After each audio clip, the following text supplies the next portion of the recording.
começar, continuar a ver, como eu já tinha falado para vocês, sobre contrato de compra e venda. O que a gente viu na nossa última aula? Vou fazer aquele resumo de sempre que a gente faz. No contrato de compra e venda, os riscos pela perda e pela deterioração da coisa, os riscos são do vendedor até a tradição. E passam a ser do comprador a partir da tradição, salvo disposição em contrário. Os custos com a tradição pertencem ao vendedor, salvo disposição em contrário. E os custos com escrituração e com registro pertencem ao comprador, salvo disposição em contrário. A gente já falou isso muito na semana passada, tratou sobre esse assunto antes de fazer a revisão da prova, e aí agora a gente vai conseguir, aprofundando um pouco mais, entrando nas espécies de compra e venda. Só que a gente vai entrar em alguns outros detalhes ainda de algumas regras. Tem algumas coisas bem interessantes e outras que são de um anacronismo monumental. Aí, o que a gente teria como regras anacrônicas? Você ser dono da coisa e não poder dispor da coisa que te pertence para um filho seu, para um neto seu. Não há a possibilidade de você alienar de ascendente para descendente. Não há a possibilidade de você alienar para a sua concubina ou seu concubino. Mas eu posso alienar para um estranho que eu nunca vi na vida, não devo nada para ele, não deve nada para mim, e aí eu posso alienar para ele, mas para as pessoas que eu mantenho relação de carinho e de afeto, eu não posso. Numa falsa sensação de proteção patrimonial para a família. Aí eu vou fazer uma crítica aqui dentro desse assunto para vocês entenderem o que eu quero falar. Então vamos lá. Para o material, para a gente ir acompanhando o assunto conforme a gente vinha tratando. Então eu falei com vocês das despesas, dos riscos, a gente já falou isso tudo. Aqui eu quero começar a discutir com vocês algumas questões de legitimidade, de legitimação, para as partes poderem representar certos interesses. Então, vamos lá. A gente vai colocando aqui em itens, porque são várias regras de limitação no contrato de compra e venda. Tá? A primeira delas que a gente vai ter é a venda de ascendente para descendente. Qual é a regra do Código Civil? Que eu não posso realizar alienação, e aí vamos lembrar, alienação é qualquer transmissão de propriedade que pode ser compra e venda, doação, troca. Os bens são inalienáveis se você for fazer uma alienação de ascendente para descendente. Quem é ascendente, quem é descendente? Gente, não tem limite no rol de ascendentes e de descendentes. A gente põe limite em parentesco em linha colateral, em afinidade. Mas a gente não põe limite nenhum de ascendente e de descendente. Então, quem seria meu ascendente? Pai e mãe, avós, bisavós, tataravós, trisavós e assim por diante. Tataravó em diante, não tem problema. Quem é descendente? Meus filhos, meus netos, meus bisnetos, meus tataranetos, meus tatataranetos e assim por diante. Sem limite. Eu não posso alienar sendo ascendente para os meus descendentes, sem que eu cumpra uma série de condições para isso. Por quê? Porque se eu fizer essa alienação sem autorização dos demais, vai se tornar essa alienação anulável por um período de 2 anos.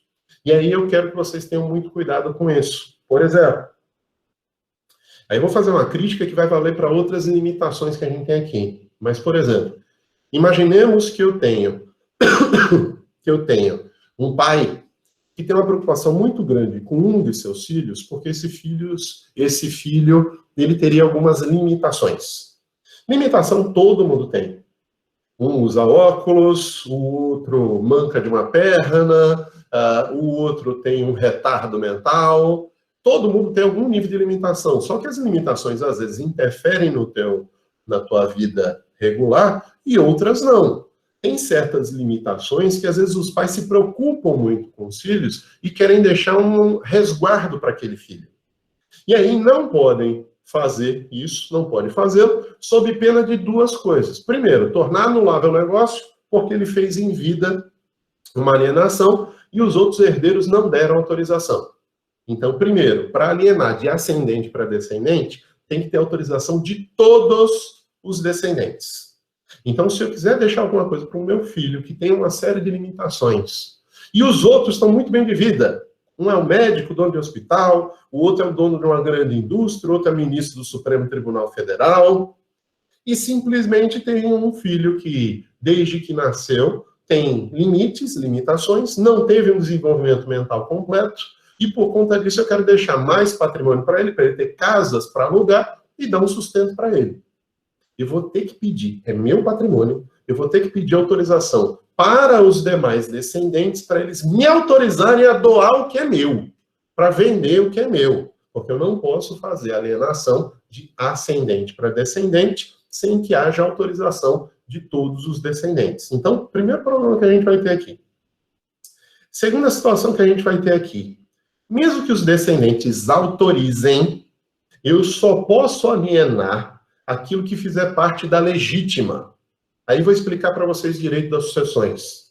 Quando a gente fala de legítima, 50% do patrimônio do indivíduo corresponde à legítima. O que é isso? É um patrimônio que pertence aos herdeiros necessários. Quem é que é herdeiro necessário? Descendente, ascendente e cônjuge. E no caso, como a gente já entende que união estável é similar em direitos e deveres com o casamento, ao companheiro e à companheira. Eles seriam herdeiros necessários, e sendo herdeiro necessário, eu só posso dispor do meu patrimônio, que é meu, em 50%, porque os outros 50% garantem, desculpem, garantem a legítima desses herdeiros. Vocês devem se recordar da primeira aula que eu dei para vocês, que eu falei para vocês que tem um autor que eu admiro demais, eu acho a escrita dele maravilhosa, mas que sempre eu coloco lá no finalzinho da lista para vocês, que como ele faleceu, quem atualiza o livro não é mais ele, é outro. Mas eu sempre indico, que para mim é um dos maiores civilistas que a gente já teve, que é o Orlando Gomes. Orlando Gomes é uma referência na Bahia e no Brasil em direito civil. Em direito das sucessões, ele fala uma coisa que uma outra referência atual, viva hoje, que é a Giselda Hironaka, ela repete essa frase do Orlando Gomes, que é o quê? A legítima, que é essa obrigatoriedade de deixar 50% para os filhos, para cônjuge, para os ascendentes, a legítima é uma fábrica de vagabundos. Essa afirmação é dura do Orlando Gomes, repetida pela Giselda Hironaka, sempre fica muito mais doce, porque tudo que ela fala é de uma doçura, ela é pequenininha, ela é baixinha, mas ela tem uma fala assim que você se apaixona sempre por ela, e um monstro do direito civil, um monstro do direito das sucessões. Eu sou apaixonado por essa mulher, né? E falo isso sempre para ela quando eu tenho a oportunidade. E o que acontece? Vindo da boca dela, fica mais fácil até da gente entender. O que é a legítima uma fábrica de vagabundos? Tem muita gente que passa a vida toda preocupada com herança de pessoa viva. E não pode ser objeto de compra e venda herança de pessoa viva. Por quê? Porque não pertence a você. Se não pertence a você, e não é nem considerado coisa futura, porque coisa futura é um animal que a mãe está esperando para parir esse animal, tá? É um fruto que ainda está para ser colhido, isso é coisa futura. Tá? A herança, o direito de herança, não pode ser objeto em nenhuma hipótese de negociação de compra e venda. E a gente tem mania de achar que a herança pertence aos filhos, aos herdeiros. E aí a gente cria essa figura que é o herdeiro necessário, que é o quê? Quer dizer, meu filho, precisa trabalhar não na vida, precisa não estudar, que papai vai garantir a sua vida com a herança do que ele fez na vida. Gente, eu particularmente não fui criado assim. Se eu tenho direito, eu vou receber o meu direito, mas se meu pai quiser dispor de forma diferente, pode. Eu já sugeri para ele que ele fizesse um testamento, deixando o que a lei permite, 50%, para o meu irmão mais novo. Eu tenho um irmão de 3 anos e meio de idade, que está indo para 4 anos, e meu pai tem preocupação do futuro desse meu irmão. Ele pode dizer, vou deixar metade para o seu irmão? Pode, a lei permite isso. Pode deixar mais do que a metade? A lei não permite, infelizmente. E isso é uma das coisas que eu critico muito aqui, porque eu acho que o indivíduo deveria ter liberdade de dispor do seu patrimônio, como bem entender. O que ele não pode dispor do patrimônio dos outros, como bem entender. Se ele é casado em comunhão de bens, metade do patrimônio é da esposa, metade é dele. Ele vai dispor da metade dele. Mas se ele quiser dispor como ele bem entender, ele pode. Quer deixar só com o filho? Vamos. Infelizmente, a lei não permite isso. Aí a lei diz o quê? Que eu posso dispor em vida, desde que tenha autorização de cada um dos herdeiros. Aí o ato vai ser válido, não vai ser anulável. Mas mesmo assim, se esse patrimônio, quando eu falecer, se esse patrimônio, no ato da venda ou da doação, eu não disser que ele está livre de colação, ele vai voltar à colação. Aí deixa eu explicar para vocês. O que é colação? Quando a pessoa morre e deixou em vida, alienou, doou em vida para os seus herdeiros certo patrimônio, eles têm que devolver esse patrimônio para que seja partilhado na sucessão. Então, para que isso não aconteça, primeiro, eu tenho que pedir autorização de todos os herdeiros, e segundo, eu tenho que deixar claro no ato de compra e venda ou de doação, na alienação, que está livre de colação aquele bem. aquele bem. Aí, neste caso, eu posso fazer a doação. Eu posso fazer a compra e venda. Tirando isso, a gente tem limites. Eu posso vender para um estranho, uma pessoa que eu nunca vi na minha vida, e vai ser válido esse negócio. Eu posso até doar para um estranho, mas eu não posso doar para um filho sem autorização dos demais. E mesmo que eu faça, se eu não tiver cuidado, ainda depois volta para a partilha. Não só porque passou da legítima, porque passou dos 50%, mas também porque, dentro da própria legítima, eu tenho que deixar claro que ele está livre da colação, ou seja, para voltar e repartilhar esse bem, porque ele seria um adiantamento da legítima. Então, para evitar isso, eu tenho que dizer, herdeiros, vocês me autorizam? Sim. Herdeiros, estou alienando para ele, está livre da colação, ele não vai ter que devolver esse bem depois. Ok, pronto, está resolvido o problema.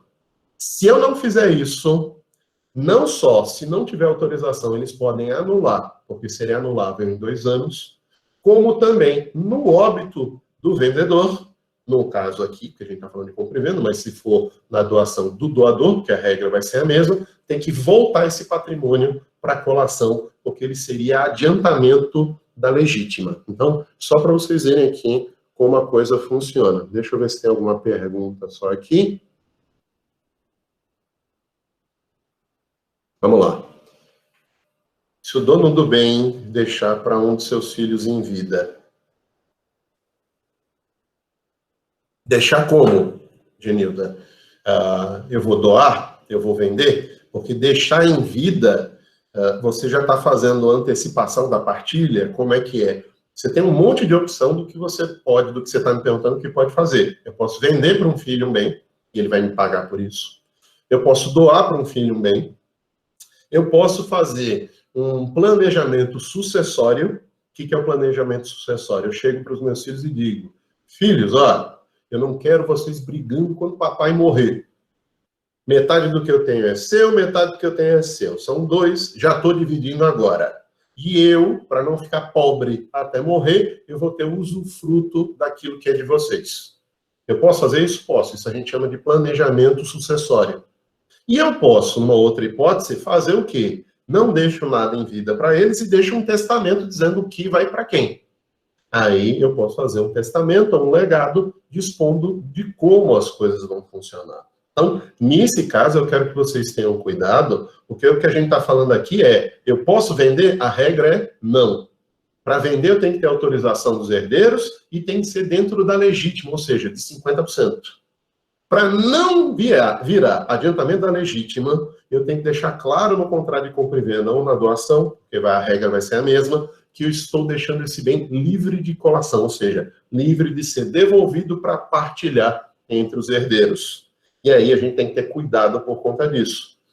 Como eu disse para vocês, o Código Civil, ele reflete a sociedade lá dos anos 60 para os anos 70. Ele não reflete a sociedade do século XXI. Ah, mas o código não é de 2002? É. Mas é um código de 2002 que foi redigido em 75, começou a tramitar em 75, e foi redigido aos olhos de uma sociedade de 1975, quando não tinha nem divórcio. Quando não se falava em união estável, se falava em concubinato puro e impuro. Então, a gente tem que ter muito cuidado que esse Código Civil, como diz Marcos Bernardo de Mello o tempo todo, e é outra pessoa que a gente deve respeitar tudo que fala, o Código nasceu velho. E tendo nascido velho, a gente tem que fazer críticas. Uma das críticas é, acho que a gente faz uma proteção exagerada de filhos quando você não permite que os pais alienem bens de ascendente para descendente, e, em especial, obriga a deixar um percentual de patrimônio para os filhos. O que eu acho que eu tenho que deixar para os filhos é educação, um prato de comida e um teto enquanto for incapaz. Chegou aos 18 anos de idade, a presunção de necessidade acaba e a obrigação dele é se cuidar. Essa é a cultura da gente? Não. A cultura da gente qual é? A cultura da gente é pegar um filho e deixar o filho morando com a gente até ele se casar, quando tiver 20, 30 anos de idade. Em outros povos, por exemplo, na Europa, nos Estados Unidos, é uma vergonha para a família um filho que esteja vivendo entre os pais depois de 18 anos de idade, em especial se não estiver trabalhando. Tem um caso de uma conhecida que ela estava me contando, que ela se separou do marido, que era um europeu, e começou a cobrar aluguel do filho dela, não era filho dele, era só dela, era o enteado dele, começou a cobrar aluguel quando ele completou 18 anos. Disse, ele vai trabalhar? Vai não, ele vai ter que pagar aluguel. E aí ela se ofendeu, por quê? Porque a cultura é diferente. A cultura do povo latino, essa cultura de botar da mãe e do pai ser essa grande galinha, esse grande galo que bota sobre as asas os pintinhos e fica protegendo até depois de velho. A gente faz até interferência em nomeação de órgão público de investigação para proteger os pintinhos. Imagine se a gente estivesse falando de patrimônio. Então, veja, quando a gente está falando de um bando de galalau, barbudo, e que a gente inventa de querer proteger quando comete coisa errada, imagine quando a gente está falando de disposição de patrimônio. A gente acha que é dono do patrimônio dos nossos pais, o que não é verdade. Tanto é que eu não posso nem vender. Por quê? Não existe herança de pessoa viva. Enquanto não morre o meu ascendente, eu não herdo nada, e não herdando nada eu não tenho como dispor desse patrimônio. Então, primeira coisa que eu quero que vocês vejam, essa questão que envolve menor de idade, ou, desculpem, filhos, descendentes. Todos os descendentes, se eu for fazer alienação, depende da autorização dos demais. Aí, se for o contrário, não. Se o meu descendente resolveu alienar alguma coisa para mim, só para mim, não para a mãe, aí é válido o negócio. Não precisa de autorização nenhuma. Mas de ascendente para descendente, sim. Por isso a frase do Orlando Gomes, que a legítima, que acaba tocando, dando efeito aqui, é uma fábrica de vagabundos. E é isso que a gente acaba tendo aqui. Uma outra coisa que a gente tem, e aí nesse caso eu vou defender, eu acho que é correto, é, de acordo com o regime de bens, a necessidade da outorga conjugal. Outorga marital, outorga conjugal, outorga uxória, o termo conjugal a gente usa mais hoje, mas sempre se utilizou outorga uxória, outorga marital, e a outorga marital tinha uma carga mais machista e foi sendo deixada de lado porque seria a outorga do marido. Aqui a outorga é conjugal. Se o marido quiser dispor de bens do casal, ou a esposa quiser dispor de bens do casal, depende da outorga conjugal, da aprovação para fazer essa disposição. Então, vamos lá. Eu sou casado, temos uma casa, e eu quero alienar essa casa. Mesmo que a casa esteja só em meu nome, se eu vivo em regime de comunhão de bens, e esse bem toca o meu cônjuge ou minha companheira, o que vai acontecer? A gente vai ter que ter autorização desse cônjuge, dessa companheira, para que seja válido o negócio. Então, isso vai depender de quem? De quê? Do tipo de regime de bens que a gente tem. Então, eu tenho regime de comunhão de bens universal e parcial, eu tenho a separação de bens obrigatória e voluntária, e eu tenho a participação final nos aquestos. Só os regimes de comunhão que a gente vai ter uma obrigatoriedade aqui dessa outorga. Os outros regimes você vai depender caso a caso da situação, mas a regra é não precisar de outorga alguma. Então, segunda regra, segunda limitação a legitimação de compra e venda em relação às partes. Eu preciso, se eu for casado em comunhão de bens, de ter a outorga, a aprovação do meu esposo ou da minha esposa, do meu companheiro ou da minha companheira, para poder fazer essa venda desse bem. Ok? Outra coisa que a gente vai ver aqui, eu não posso comprar bens que pertençam a uma pessoa que eu esteja cuidando. O que seria situação como essa? O que é uma compra por pessoa encarregada de zelar pelo interesse do vendedor? Digamos que o pai de vocês faleceu e eu assumi como tutor de vocês. Ou seja, eu cuido de todos os interesses de vocês, crio vocês como tutor, e se vocês forem maiores de idade, mais incapazes, como curador. E aí, enquanto proprietários desse bem, o que eu faço? Eu resolvo comprar para mim. Então eu digo, olha, João, estou cuidando de você, mas você nem gosta desse bem aí que você herdou do teu pai. Vende para mim? Aí, o que a gente vai ter? Uma proibição.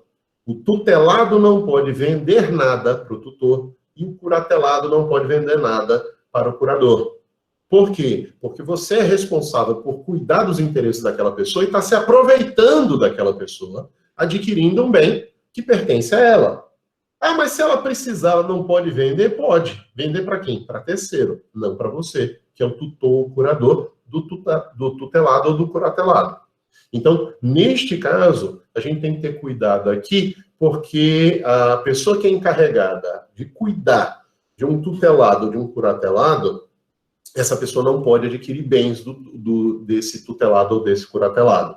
Então, tutor e curador estão impedidos, ele pode comprar bem de quem ele quiser, menos do tutelado e menos do curatelado.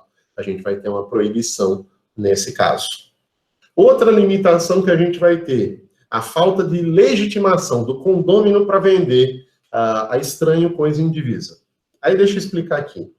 A gente, quando fala em condômino, a gente tem mania de pensar o quê? A gente vai falar de condômino, a gente imagina, olha, o condomínio é o prédio que eu moro. Gente, isso é um condomínio edilício.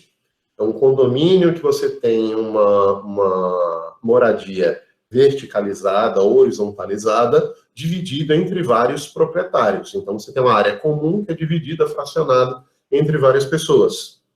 Mas condomínio não é só isso. Vamos lá. Imaginemos que esse livro aqui, eu vou doar para a turma. Quantas pessoas tem na turma? Atualmente tem 31 pessoas dentro da sala de aula. E essas 31 pessoas dentro da sala de aula, eu doando esse livro para vocês, o que vai acontecer? Vocês vão ter um condomínio desse livro. O que é o condomínio? É a divisão de algo que é indivisível. Mas como é que eu vou dividir o indivisível? Veja, eu não vou dividir o livro em 31 partes. Então, vocês todos serão 31 codonos, condômino, condomínio, domínio, propriedade. Então, vocês serão coproprietários, codonos, condôminos desse livro aqui. E esse livro é indivisível? Se eu for dividir, ele perde valor econômico, porque eu arrancar páginas dele ou dividir em fatias aqui, não vai valer de nada esse livro. O que vai acontecer? Quando a gente vai tratar de um bem que é indivisível, de um bem universal, de uma coletividade de direitos, esse bem sendo indivisível, se eu tenho vários proprietários, cada um é dono de uma fração ideal desse bem. E o codono, o condômino, não pode vender para estranho, ou seja, pessoa de fora do condomínio, sem que haja autorização dos outros coproprietários. Então, vamos lá. Imaginemos que um pai tinha uma casa muito boa, ele morava nessa casa, com 3 filhos, e ele falece, e os 3 filhos herdam essa casa. E resolvem não vender a casa e dividir um terço dessa casa. O que a gente fez? Um bem indivisível, que é a casa, em que cada um dos herdeiros vai ser codono, condômino desta casa, numa fração aí de um terço, uma fração ideal de um terço. Nesse caso, digamos que um deles, no meio da vida dos familiares, dos irmãos, resolve dizer, vou vender, é minha, essa parte da casa, esse 1/3, vou vender. Vai vender para quem? Primeiro, eu tenho que dar preferência para que os outros coproprietários adquiram essa minha fração. Se eles não forem adquirir, eu também não posso vender para terceiros sem que eles autorizem. Então, ou a gente vende tudo junto, ou eles vão ter que me dar uma autorização para eu poder estar vendendo a minha parte. Por quê? Porque coproprietários, codonos, condôminos, numa copropriedade, num condomínio, eles dividem partes, frações ideais de um bem que é indivisível, e eu não posso dispor desse bem, nem mesmo da minha fração, sem que haja autorização dos outros proprietários. Então, se eu divido isso com mais de uma pessoa, a decisão tem que ser coletiva de todos, não só de quem é dono de uma fração ideal. A não ser que o bem seja divisível, por exemplo. Não foi uma casa, foi uma fazenda. E aí você pode vender 1/3 da fazenda, 1/3 da fazenda, 1/3 da fazenda. Por quê? Porque terra é divisível.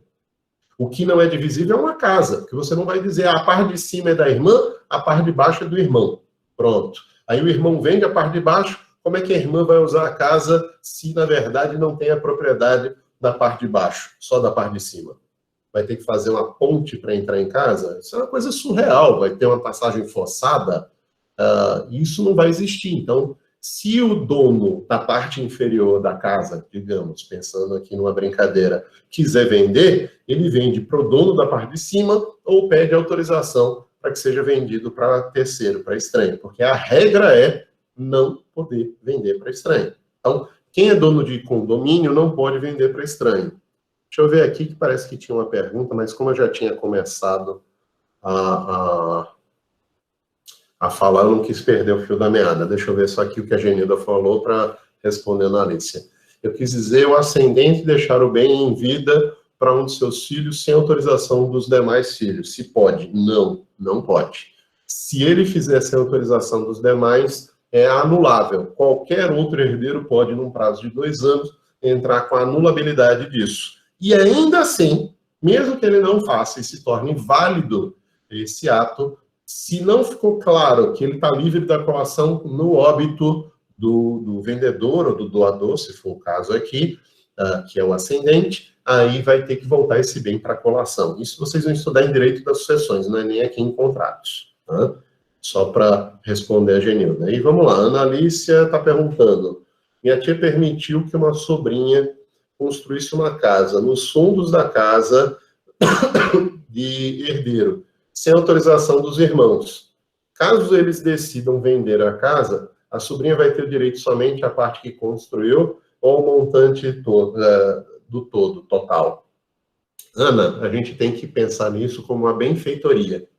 E vai ter que avaliar se essa benfeitoria ela vai ser útil, necessária ou voluptuária.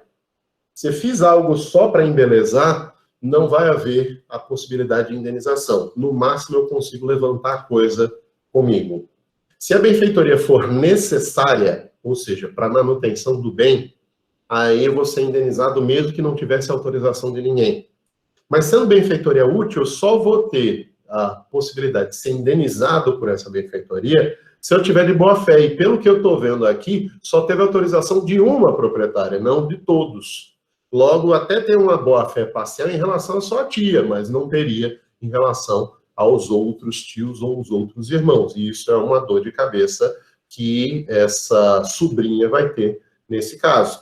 Né? Porque pode ser alegado que não teria dever de indenizar, já que não houve nenhum ato de boa-fé em relação aos demais. Em relação a essa tia que permitiu, aí sim, poderia ter. Tá? E por isso que a gente tem que ter muito cuidado. Por exemplo, minha mãe, quando estava viva, ela disse para os filhos, eu tenho 3 irmãos, mais um do segundo casamento do meu pai e 2 do primeiro casamento. Então, são 4 filhos do meu pai.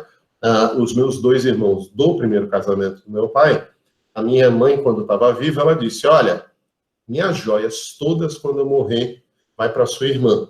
Eu falei, mas por que, mãe? Eu posso querer estar usando essas joias, botar um brincozinho, um colar de pérolas, fingir que eu sou a Marge Simpson e tudo mais, e você não vai permitir que eu faça isso? Ela disse o seguinte, se eu deixo para vocês filhos, vocês não vão usar. Vocês vão deixar com as esposas de vocês. E você deixando com as esposas de vocês, uma hora vocês se divorciam e aí está fora da família esse bem, porque você já deu de presente para outra pessoa e aí você não vai tomar de volta o presente que você deu. Então, eu quero deixar tudo para sua irmã. Todas as joias vão ficar para sua irmã. E aí, meu irmão, dissemos o quê? Ok, não tem problema. A gente nunca fez nenhuma impugnação, nem nada, tá? E nem questionou a colação desses bens no inventário da minha mãe quando ela faleceu. Por quê? Porque a gente respeitou o ato dela de vontade. E é isso que eu acho que é um erro aqui do Código Civil, de não respeitar os atos de vontade da pessoa. Eu acho que a gente tem que ter mais liberdade para dispor do seu patrimônio. Você não pode dispor em prejuízo de credores. Eu devo e estou me desfazendo de bens para não pagar meus credores. Isso eu acho um problema. Isso eu acho um problema. Mas se você tem um patrimônio, não deve nada para ninguém, e quer dispor para um estranho, você pode, mas não pode dispor para um filho porque tem que garantir os demais, isso eu acho completamente anacrônico, velho, vetusto, e que o Código deveria ter deixado isso no passado, porque isso tudo vem dessa legítima que o Orlando Gomes chama de fábrica de vagabundos. E é nada mais, nada menos do que isso. Ah, professor, se seu pai disser que não vai deixar nada para você, você deixa para lá? Deixo. Tudo que eu tenho, tá? Eu digo para vocês, é graças a ele, porque ele me deu uma boa educação, uma boa alimentação. Mas tudo que eu tenho foi adquirido como fruto do meu suor. Eu comprei. Não ganhei nada de presente. A minha casa eu comprei, a minha casa eu construí, meu carro eu comprei, meu carro eu paguei. Eu não vou dizer para vocês que a gente tem que estar vivendo as custas de pai e mãe para o resto da vida. A gente tem que acabar com essa cultura, que isso é cultura típica de povo latino. E o mundo está crescendo. Crescendo para quê? Para que as pessoas, quando cheguem nos seus 18 anos de idade, ganhem independência. Hoje a gente já começa a fazer isso em direito de família, pensando em pensão alimentícia. O que a gente diz? Presume-se a necessidade do menor até os 18. A partir dos 18, ele tem que provar a necessidade para receber pensão. A gente já pensa nisso. Então, cada vez mais o direito vai moldando para evoluir um pouco. A gente ainda está um pouco atrasado quando fala dessa questão da legítima. Então, infelizmente, eu acho que deveria a pessoa que é dona estar dispondo como bem entender do patrimônio dela e não ter uma obrigatoriedade, como a gente está vendo aqui. Mas, vamos lá, para a gente continuar o nosso assunto. Quando a gente vai falar ainda de compra e venda, a gente vai ter outra limitação, além do condomínio, além da outorga conjugal, além da proibição de quem é encarregado de zelar por um tutelado ou um curatelado, além da alienação de ascendente para descendente, a gente vai ter outras regras aqui. Uma dessas regras que a gente vai ter aqui, que nem está tanto aqui, mas está num outro ponto do assunto, em especial para a doação, é a proibição de alienação para quem seja concubino ou concubina. Por quê? Porque isso é resquício da época que adultério ainda era crime no direito penal. Adultério deixou de ser crime há muito tempo no direito penal, mas o Código Civil ainda, quando vai falar de concubino e concubina, ele chama da pessoa como cúmplice. Cúmplice de quê? De ato criminoso. Então a gente tem que ter muito cuidado, que até isso a gente quer limitar. Você não pode deixar nada nem para a pessoa que você mantenha uma relação de afeto. Mas aí você está se desfazendo dos bens do casal. Eu não estou falando isso. Eu estou me desfazendo dos meus bens. Os bens dela são dela, os meus são meus, ela dispõe dos dela, eu disponho dos meus. O que pode existir é que se a gente vive em comunhão, e esses bens foram adquiridos como fruto do trabalho dos dois, aí pertence aos dois. E eu não vou ter essa liberdade de expor de algo que é dela também, ou dele também, para poder entregar para outra pessoa sem que haja outorga conjugal. Então, vamos ter cuidado aqui nesse ponto. Para fechar esse slide aqui, eu queria tratar de um assunto que a gente já até discutiu para essa prova, que é o quê? Os defeitos ocultos. Vocês devem se lembrar que a gente falou de vício redibitório, que é o defeito oculto, e que se eu tenho vício redibitório, eu vou ter duas alternativas no Código Civil. resolver o negócio, ou seja, desfazer o contrato, no nosso caso aqui de compra e venda, e numa segunda hipótese, eu posso ficar com a coisa com abatimento no preço. Aí, ao invés de fazer a ação redibitória, eu faria a ação estimatória. Isso a gente já viu, foi objeto do assunto da primeira unidade, e eu disse para vocês, quem escolhe? O comprador, o adquirente. Então, o comprador, o adquirente vai poder escolher se quer enjeitar a coisa ou se quer o abatimento no preço. Na compra e venda, vai ter um limite para isso. Quando? Quando eu fizer compra e venda de coisas conjuntas. O que é compra e venda de coisas conjuntas? Por exemplo, eu comprei 50 livros desses. Esses 50 livros que eu comprei desse aqui, um veio com defeito. Eu posso desfazer a venda completamente porque um veio com defeito? Se o defeito oculto, ou seja, faltando aqui meia dúzia de páginas num livro desse, se o defeito oculto diz respeito a uma unidade e as outras estão rígidas, íntegras, sem qualquer defeito, eu não posso resolver a obrigação. Eu só vou poder reestimar a compra. Então, lembre daquilo que a gente tinha falado na primeira unidade, que a escolha do comprador escolher ficar com a coisa com abatimento no preço, ou ele enjeitar a coisa e resolver o contrato. Nesse caso aqui eu não vou ter escolha, porque se é venda conjunta e apenas parte, uma fração dessa venda tem defeito oculto, eu não vou poder enjeitar a venda toda, eu vou ter que fazer uma reestimação do valor. Então vou dizer, olha, um livro de 50 veio com defeito. Cada livro custa R$50, eu quero que você me devolva R$50 por conta disso.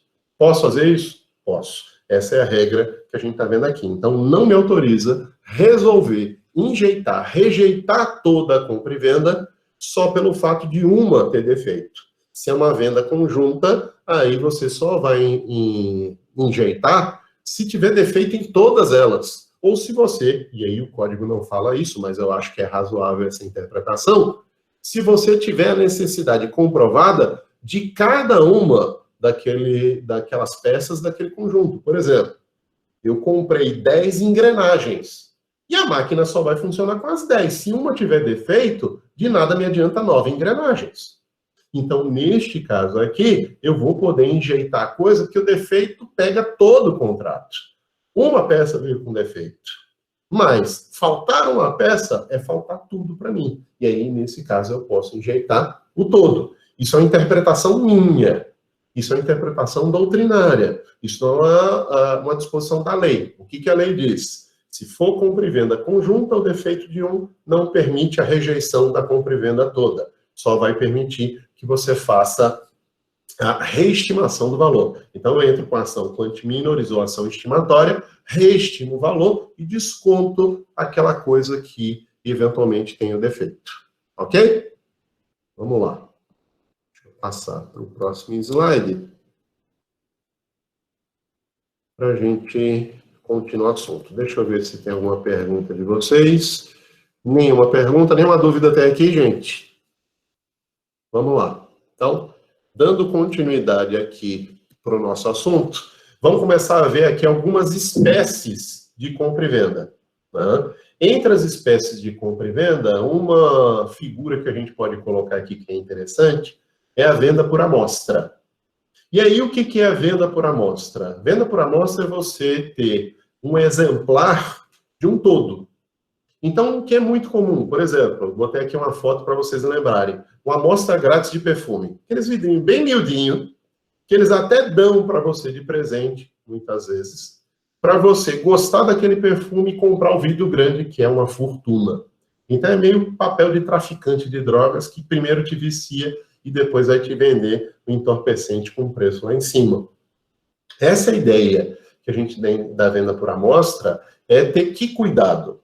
Se eu compro uma coisa com base numa amostra, o todo da venda tem que corresponder à amostra. Então, imaginem o seguinte, eu comprei um perfume que a fixação dele é maravilhosa na amostra, adorei, passo o dia inteiro esse perfume, eu sentindo o cheiro do perfume, e depois que eu compro o vidro caro, eu descubro que esse perfume não tem o mesmo poder de fixação. Eu posso reclamar? Eu posso reclamar, sim. E aí, que cuidado eu quero que vocês tenham aqui? Talvez até me tenha sido entregue uma coisa diferente da amostra. Né? Eu, numa viagem, descobri a coisa que é a mais óbvia do mundo e eu nunca soube disso na minha vida, para vocês verem que eu não sou ligado a essas questões de perfumaria nem nada. Eu nunca soube a diferença de água de toalete, eau de parfum, isso e aquilo. Até que uma vendedora chegou para mim e falou, é tudo igual, o perfume é o mesmo. A diferença é o fixador. Você paga mais caro por isso, porque você passa o dia inteiro. Você paga mais barato por isso, você tem que passar 20 vezes durante o dia. Então, se eles me mostraram um que tem um fixador específico, e na hora de me vender, me entregam outro diferente, a venda não corresponde à amostra. E aí eu vou poder desfazer a amostra.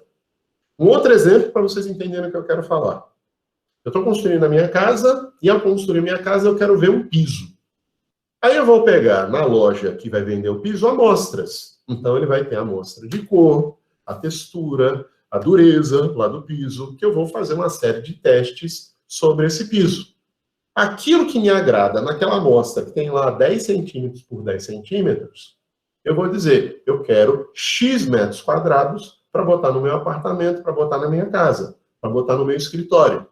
E aí, se o produto que é vendido não corresponde à amostra que eu recebi, eu vou poder desfazer a venda por conta disso. Então, o que é a venda por amostra? Você não tem que ver o todo para comprar alguma coisa. Você tem que ver uma amostra. E se você fez a compra, deixando claro, comprador e vendedor, que o todo vai corresponder àquela amostra, simplesmente, se não corresponder, eu posso reclamar o desfazimento do negócio, porque o produto vendido não tem ligação, não tem conexão com a amostra. Nesse caso, um outro assunto que eu quero tratar falando de amostra aqui é entrando em direito do consumidor. Quando a gente fala de amostra, normalmente a gente pensa o quê? Amostra grátis, que eu brinquei aqui do perfume. Me entrega para viciar para depois comprar aquele vidro grande de perfume caro. Mas a amostra não necessariamente tem que ser uma coisa gratuita. Muitas vezes eu mando alguma coisa para você, e sem você pedir, e dentro da regra do Código de Defesa do Consumidor, se eu mandar alguma coisa para você que você não pediu, eu não posso cobrar. É amostra grátis. Por exemplo, um cartão de crédito que eu nunca pedi, me foi entregue hoje em casa. Então, o banco me mandou um cartão de crédito que eu não pedi. E qual o meu direito? Que eu use esse cartão sem pagar anuidade. Por quê? Porque seria uma amostra grátis, pelo menos a primeira anuidade, já que eu não pedi esse cartão de crédito. Então, se eu não pedir um livro, eu recebo um livro em casa, esse livro me foi doado, me foi dado esse livro, porque isso é uma amostra. Não necessariamente a amostra tem que ser gratuita. Se eu pedir uma amostra de uma determinada coisa, pode ser cobrada. Por exemplo, uma loja que vai me vender o piso me manda uma pedra inteira. E aí eu vou precisar de quê? De 20 pedras. Aí eu olho a pedra, gosto dela, falo, pode mandar. Ele vai mandar quanto? Se eu quero 20, vai mandar 19. Por quê? Porque aquela amostra já recebi a primeira parte do produto. Então, as outras 19 peças têm que corresponder àquela primeira. Essa é a ideia da venda por amostra. Venda por amostra é corresponder a uma prova inicial que você vai ter, e que você vai verificar. É isso que você quer? É. Então, o resto tem que ser igual. Essa é a ideia que a gente vai ter aqui de venda por amostra. Deixa eu ver se tem algum comentário. Deixa eu ver. Vamos lá.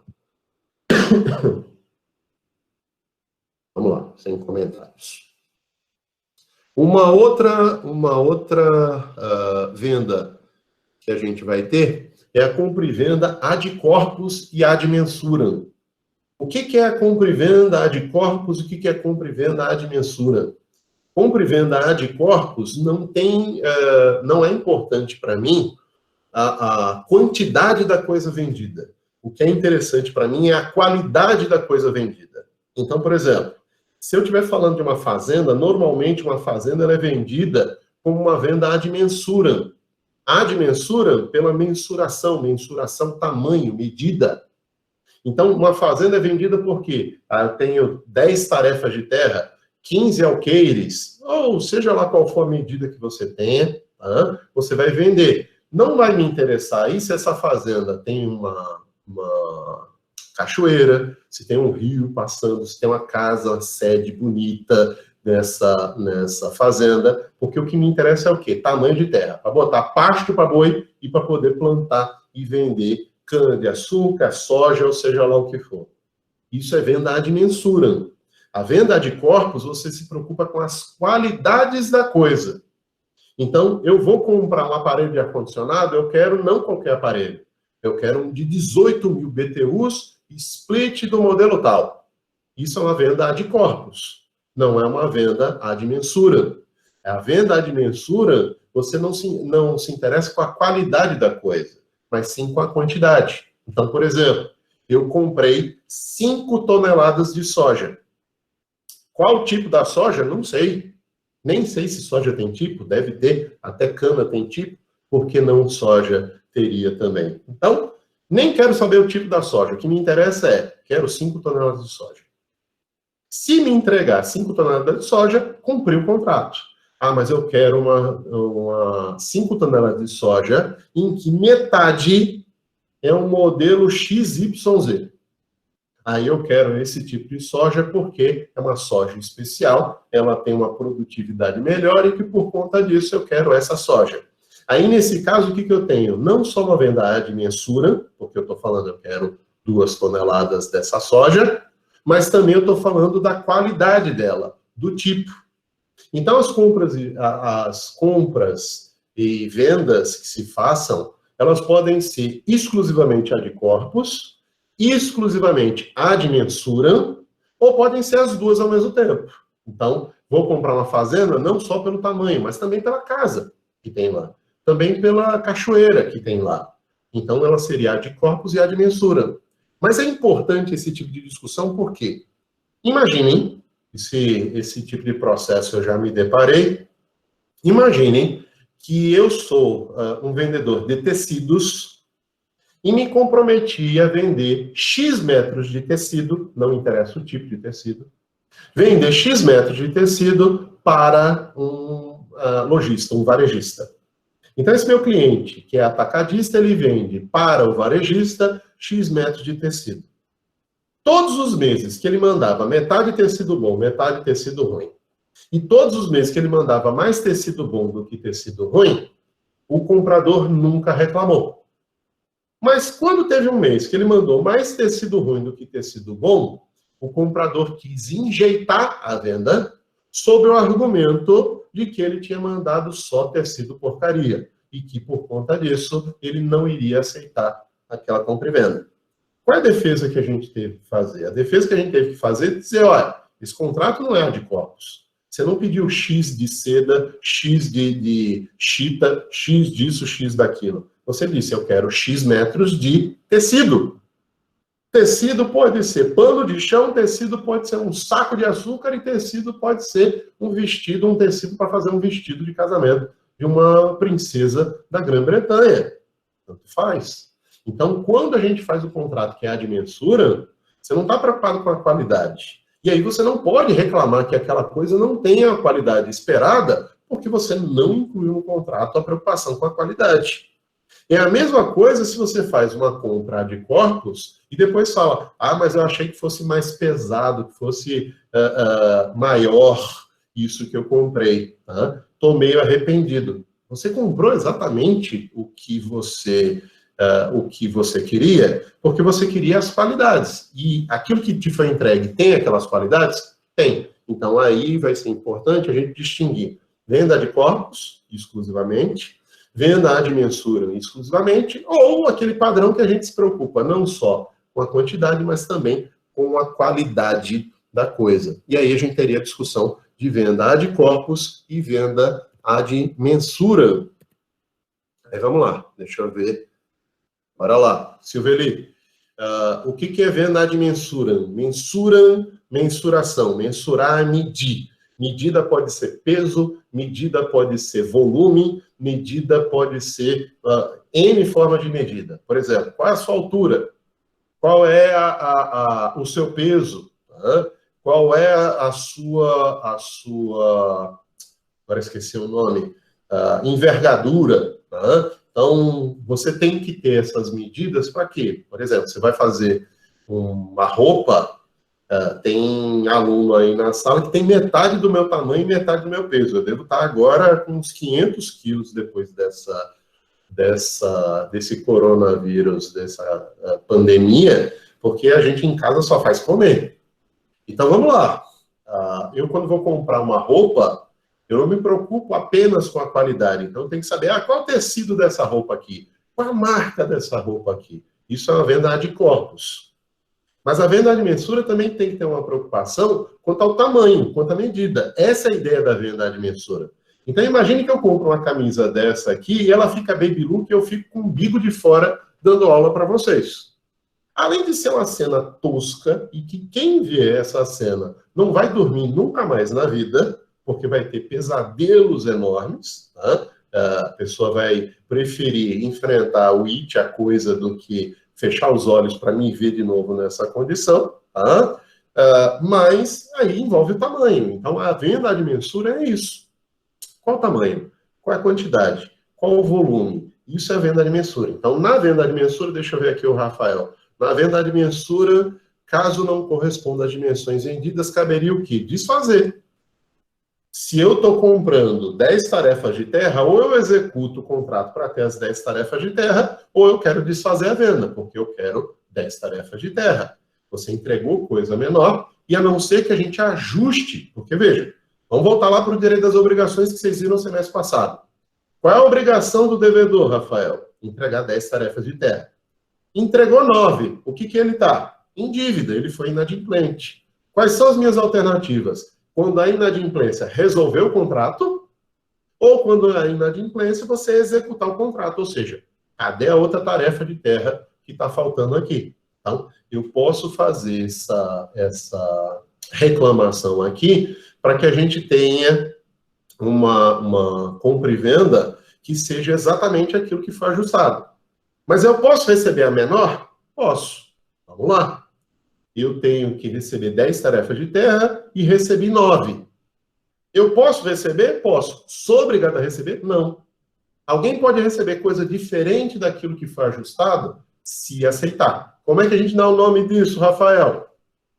Você receber coisa diferente daquilo que foi ajustado no contrato, na obrigação. Os outros também podem responder. Dação em pagamento. Perfeitamente. Vocês estão vendo como a gente conecta o assunto do terceiro com o quarto período? Essa é a ideia que eu quero de vocês. Trabalhem na cabeça de vocês sempre. Terceiro período, segundo período, sempre pegando outro assunto, porque isso exercita a memória de vocês e vocês passam a entender o outro assunto porque ele tinha aquela resposta lá e aqui a gente vai entender melhor o assunto. Ok? Se tiver alguma dúvida, pode me interromper. Tá? Mas vamos lá. Vamos lá. Então, a gente vai ter a venda de corpos e a venda de mensura, e vamos fechar a aula aqui falando de retrovenda. O que é retrovenda? Quando a gente vai falar de retrovenda, deixa eu passar lá para o material, porque só vocês estão vendo, eu não estou vendo.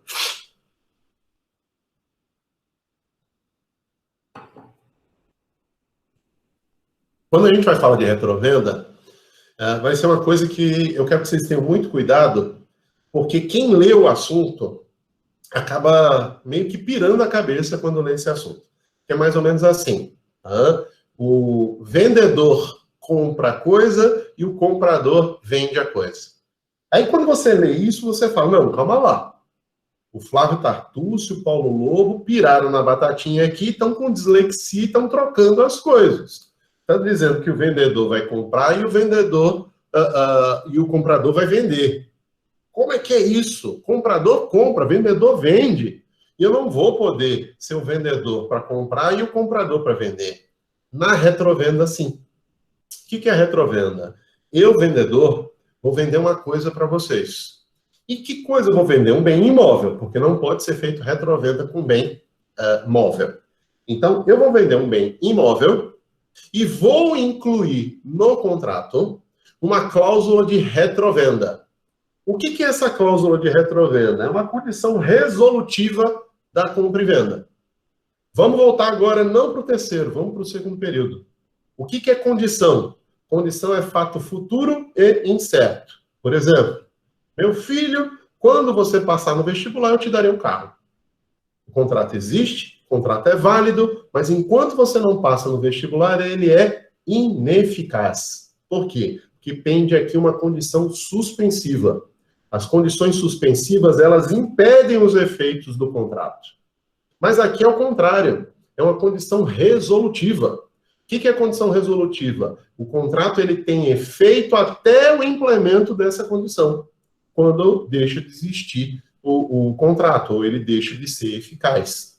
Então, o que a gente vai ter aqui? Por exemplo, eu vendo para você a minha casa e digo, vou passar 3 anos na Europa fazendo meu pós-doutorado. Eu vou precisar desse dinheiro, mas também vou trabalhar na Europa. Mas como eu não tenho como me sustentar logo nos primeiros meses, eu vou vender minha casa para você. Aí você compra minha casa por R$1 milhão. Eu vou para a Europa e vou viver na Europa às custas desse R$1 milhão. Lá pelas tantas eu arrumo um emprego, arrumo um trabalho, começo a dar aula numa faculdade lá, termino meu pós-doutorado e ao término desses 3 anos, eu volto para Maceió e digo, eita, comprador, agora chegou a hora de você me vender a coisa que eu vendi para você. E eu, vendedor, vou comprar. Por quê? Porque a gente fez um contrato lá no começo em que a gente incutiu uma cláusula no contrato, uma cláusula resolutiva. Essa condição resolutiva, essa cláusula resolutiva, faz o que com o contrato?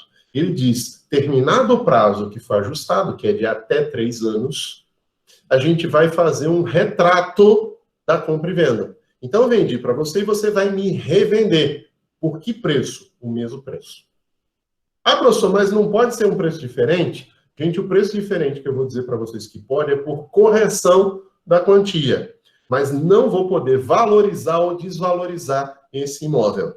Então, vamos lá. A casa ficava numa rua sem pavimentação, sem esgoto, sem iluminação. Colocaram tudo isso e o preço da casa disparou. Qual o preço que eu vou recomprar a casa? O preço que eu vendi lá atrás. O máximo é pegar a inflação e jogar aqui para poder pagar o valor correto. Porque também, se eu tiver a inflação da época do Sarney, que era de 1000% ao ano, em um mês você praticamente já zerou o valor da casa. Então, nesse caso aí, seria injusto com a pessoa do comprador, que na hora de revender, receberia um valor desatualizado aí. Então, a gente pode atualizar esse valor, a lei não fala especificamente isso, mas eu acho que é o justo, é o correto, é a boa-fé no contrato, mas eu não vou poder colocar no valor dessa retrovenda, no retrato que a gente vai fazer ao cabo de 3 anos, eu não vou poder colocar valorizações ou desvalorizações do imóvel. Então, a casa valia 1 milhão, passou a valer 1,5 milhão. Problema do comprador que vai ter que me vender de novo por 1 milhão, que foi o preço que eu paguei para ele. Então, eu recebi dele 1 milhão, vou pagar para ele 1 milhão. Ah, mas a casa vale 1,5 milhão. Não é justo com ele. Gente, também vai acontecer o contrário. E se a casa desvalorizou? Porque do lado da casa abriram um lupanar, uma casa de tolerância, um prostíbulo. E aí desvaloriza vertiginosamente o preço da casa, que nenhuma família quer morar numa casa que do lado tem um prostíbulo. Então, dentro dessa ideia, eu não vejo problema nenhum com isso, mas acho que vai fazer muito barulho e quem mora lá vai reclamar. Tá? Aí não é o problema da prostituta em si, mas sim do barulho que eventualmente pode ser feito. E barulho que eu digo de música, para não me entenderem mal. Tá? Mas vamos lá. Quando a gente vai falar nesse caso, se a casa desvalorizou, era 1 milhão e passou para 700 mil, eu ainda vou pagar 1 milhão, que foi o valor que eu recebi. Então, a retrovenda tem que ser o mesmo valor, no máximo corrigido, vai ser só de bens imóveis, e eu vou ter um prazo de até 3 anos. E dentro desse prazo de até 3 anos, se eventualmente comprador ou vendedor desistirem de fazer a retrovenda, o outro lado ele pode executar o contrato. E se morrer qualquer um desses compradores ou vendedores, os seus herdeiros ainda vão ter o dever da retrovenda. Eles ainda vão ter a obrigação de recomprar, se são vendedores, ou de revender, se são os compradores. Então, essa ideia que a gente vai ter aqui seria o quê? Uma possibilidade, uma cláusula em que você, no futuro, quer se arrepender e voltar à situação original. Você recompra a coisa e a pessoa revende para você. Ah, mas isso não é justo. Gente, está ajustado isso desde o começo. Ninguém foi pego de surpresa, e aí isso foi objeto da negociação. Se você não quisesse comprar nessas condições, não comprasse. Se você não quisesse vender nessas condições, não vendesse. A cláusula da retrovenda é utilizada para que você depois resolva esse contrato, os efeitos dele, e volte à venda original, à propriedade original, antes dessa compra e venda que tinha a cláusula de retrovenda. Tá? Deixa eu ver aqui se alguém tem alguma dúvida, porque esse assunto, vira e mexe, acaba gerando alguma dúvida. Vocês têm dúvida aqui nesse assunto? Nenhuma dúvida.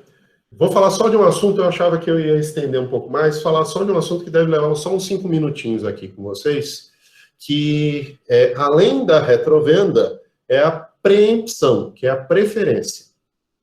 O que é retrovenda? A gente acabou de falar, é uma condição resolutiva em que o contrato ele vai ter efeito até chegar esse momento da retrovenda. Chegou esse momento, a gente desfaz os efeitos do contrato e volta ao status quo ante. Só pode ser feito com bens imóveis e com prazo de até 3 anos. Mas se eu estiver falando, ficou um pouco confuso, mas deu para entender. Vamos lá, Silveli. Eu citei um exemplo para tentar fixar na memória de vocês, mas a ideia é o quê? É alguém vender, mas com opção de recomprar. Aí vocês vão falar, mas isso não é preferência? Não. Preferência é o que eu vou começar a falar agora aqui. A retrovenda gera a obrigação de revender, não gera uma preferência. Ou seja, o comprador não pode vender para nenhuma pessoa, só para o vendedor. O vendedor vai ser obrigado a recomprar a coisa ao término desse prazo, porque aí o contrato passa a ter uma condição resolutiva. Eu gosto de falar junto, e aí vai dar tempo para a gente fazer isso, falar junto de preempção ou preferência, porque muita gente confunde um com o outro. Vamos lá. Eu achei confuso, deixa eu só acabar de ler. Eu achei confuso isso de vender uma coisa para depois comprar a coisa que vendeu.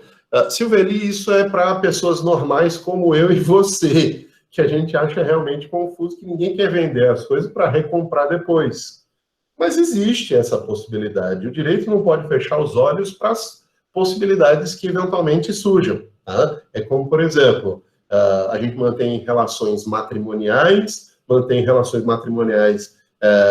heteroafetivas, mas em momento algum me impede de falar de uma relação matrimonial homoafetiva. Né? Eu não tenho que me colocar no exemplo para poder entender como é que tem essa possibilidade. É a mesma coisa aqui. É alguém que quer, um belo dia, recomprar o que vendeu, quer se arrepender, e já bota que ele vai ter a certeza do arrependimento depois de 3 anos. É exatamente essa a ideia. Por isso que eu coloquei aqui uma hipótese, gente. Vocês, por exemplo, têm um professor que foi passar 2, 3 anos no Rio Grande do Sul fazendo o doutorado dele. Ele foi fazer o doutorado dele, eu me lembro na época que ele tinha dito que ia vender o carro dele para poder pagar o doutorado dele, para poder fazer o curso dele lá. Esse colega, quando ele faz isso, será que ele pode querer readquirir a coisa? Às vezes é uma coisa que tem um valor afetivo, e eu quero readquirir a coisa porque me é afetivamente importante. Eu já falei para vocês, eu tenho um relógio, é uma coisa que eu adoro, eu sou apaixonado por relógio, quase não uso mais, mas sempre gostei muito de ter relógio. E tem um relógio que me foi dado pela minha mãe quando eu estava com 17 anos saindo da escola. E esse é o único relógio que eu digo para vocês, vai passar de pai para filho, mas esse relógio eu não vendo para ninguém. E um relógio que é lindo, mas não vale nada. E já me oferecendo dinheiro, eu disse, não vendo esse relógio. Vamos lá, vamos dizer que eu estou precisando de dinheiro, eu digo, vou vender para você, mas vai ser durante um tempo, depois eu quero recomprar. Na retrovenda, eu só posso fazer isso com bens imóveis, não vou poder fazer com relógio, porque relógio é bem móvel. Mas no caso do relógio, eu vou poder utilizar uma outra figura, que é a preempção ou preferência. Tá? E aí, essa que é a questão. A maioria, Silveli, nunca ouviu falar de retrovenda, mas a maioria já ouviu falar de preferência, que é isso que a gente vai ver aqui. Tá? Quando a gente vai falar de preferência, deixa eu só botar o material para vocês verem. Quando a gente vai falar de preferência, vocês vão ver que a preempção ou preferência difere, em alguma medida, do contrato da cláusula de retrovenda. Tá? Então, deixa eu colocar aqui para vocês, só para vocês verem. Eu gosto de botar as duas juntas, mesmo que fique no slide separado. O que é preferência? Digamos, aqui serve tanto para bem móvel como imóvel. Mas digamos que eu vou vender algo para vocês, um livro, uma casa, um carro, uma joia, seja lá o que for, e digo, estou vendendo, mas a contragosto. Estou vendendo porque eu estou precisando de dinheiro. Mas amanhã, se você for vender, eu queria que você me desse preferência. O que é isso? É uma cláusula contratual que diz o quê? Se o comprador, se o vendedor, o comprador, for vender a coisa um belo dia, antes dele vender para um terceiro estranho, ele tem que dar preferência para o vendedor. Então ele diz, vendedor, você me vendeu essa casa e eu resolvi vender agora ela de novo. Você tem dinheiro para comprar? Aí vamos lá. A retrovenda faz com que, na retrovenda, aqui é preferência, a retrovenda faz com que o comprador venda a casa para o vendedor pelo mesmo preço que ele comprou. Então eu paguei 1 milhão pela casa, vou revender essa casa na retrovenda por 1 milhão também. Isso não acontece na preferência. Vamos lá. Eu comprei uma casa de vocês, e essa casa que eu comprei de vocês, eu paguei 500 mil reais. Vocês estavam precisando vender, eu paguei 500 mil reais, sem lesão, nem nada, não houve aproveitamento, nem nada aqui, mas eu comprei um valor bom na casa. Depois, vamos lá, de uns dias, eu digo, vou revender a casa. Só que eu dei preferência para vocês, na hora de revender essa casa. Aí vocês dizem, eu quero comprar. Tudo bem. Eu comprei a casa por 500 mil, mas estou vendendo por 1,5 milhão. Mas eu não tenho dinheiro para pagar isso e não é justo. Gente, eu sou obrigado a dar preferência e igualar o melhor preço que terceiro de fora deu. Então, primeiro, a preferência ou preempção é uma cláusula contratual na compra e venda que garante ao vendedor a possibilidade dele recomprar. Mas recomprar pelo preço que o vendedor quiser vender, é diferente da retrovenda. Segundo, pode ser de bens móveis ou de bens imóveis. E terceiro, os prazos vão ser diferentes. Vocês vão ver aqui que a gente tem prazo diferente para a preempção, diferentemente da retrovenda.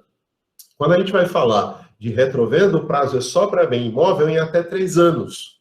Aqui é bem móvel e imóvel, não tem um valor fixo, pode ser qualquer valor que terceiro ofereça melhor. Cabe ao vendedor igualar esse preço, para ele exercer a preferência. E os prazos vão depender de quê? Se forem bens móveis ou bens imóveis. Então, vamos lá. Você teria 3 dias para os bens móveis, como regra legal, se eu não definir um prazo no contrato, ou 60 dias se for bem imóvel.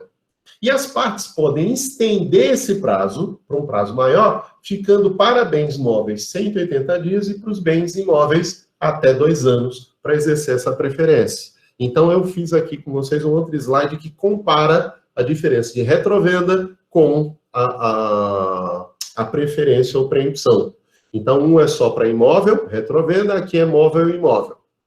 O prazo lá é até 3 anos só para imóvel, aqui é para bens imóveis, um prazo que vai ser aí de 60 dias, que pode ser estendido para até 2 anos. Tá? E para os bens móveis, o prazo vai ser de 3 dias, que pode ser estendido para 180 dias, tá certo? Mas não gera obrigação de venda. A retrovenda gera obrigação de venda. Por quê? Porque a retrovenda tem uma cláusula resolutiva, uma condição resolutiva. Aqui não. Eu vendo se eu quiser e vendo pelo preço que eu quiser.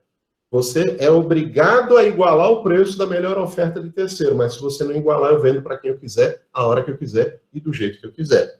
Essa é a diferença que a gente vai ter aqui de retrovenda e de preempção ou preferência. E aí eu queria que vocês tivessem cuidado, só para fixar aqui, pensar no seguinte, por exemplo, contrato de locação de imóveis é um contrato em que o inquilino, o locatário, tem preferência na aquisição da coisa alocada. Então, digamos que essa casa é uma casa que eu aluguei e que o dono está vendendo essa casa. Qual é o meu direito? Preferência na aquisição.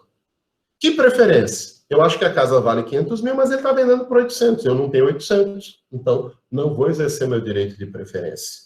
Então, ele vai vender pelo melhor preço. E qual o meu direito? Igualar esse melhor preço para poder fazer a compra. Essa é a ideia da preferência. Não gera obrigação de vender, não tem uma fixação com um preço específico, mas sim o melhor preço que terceiros eventualmente ofertem. E aí a gente faz a venda em cima disso. Então, uma coisa é preferência, que volta o bem, móvel e imóvel, para o vendedor, pelo preço que ele cobrir, que ele igualar de outras pessoas que pretendam adquirir esse bem. E na retrovenda é você recomprar a coisa pelo exato preço que você vendeu. Aí são institutos diferentes e cláusulas diferentes no contrato, que você pode utilizar para o fim que você achar melhor. Tá? Deixa eu ver as perguntas de vocês para poder fazer a chamada. Vamos lá. Como ficaria na retrovenda se o comprador já tivesse vendido a casa para um terceiro antes do vendedor se manifestar? Tá? Se o comprador já tinha vendido para terceiro, o terceiro ele vai ter que ter cuidado porque ele pode sofrer os efeitos de uma evicção. Lembra que a gente falou da evicção? Eu posso exigir que haja a aplicação da condição resolutiva e que a coisa volte para mim, essa propriedade. Por quê? Porque, na verdade, Elidiane, o bem o outro deveria me vender. E aí ele vende para um terceiro, para uma outra pessoa. E esse terceiro, ele está de boa fé ou está de má fé? Está de má fé. Por que ele vai estar de má fé? Porque, vamos lá, quando a gente vai fazer compra e venda de bens imóveis, essa cláusula de retrovenda é uma condição que você bota no contrato. O contrato é uma escritura que é levada a registro. Quem for comprar um imóvel com cláusula de retrovenda já compra sabendo que tinha esse dever.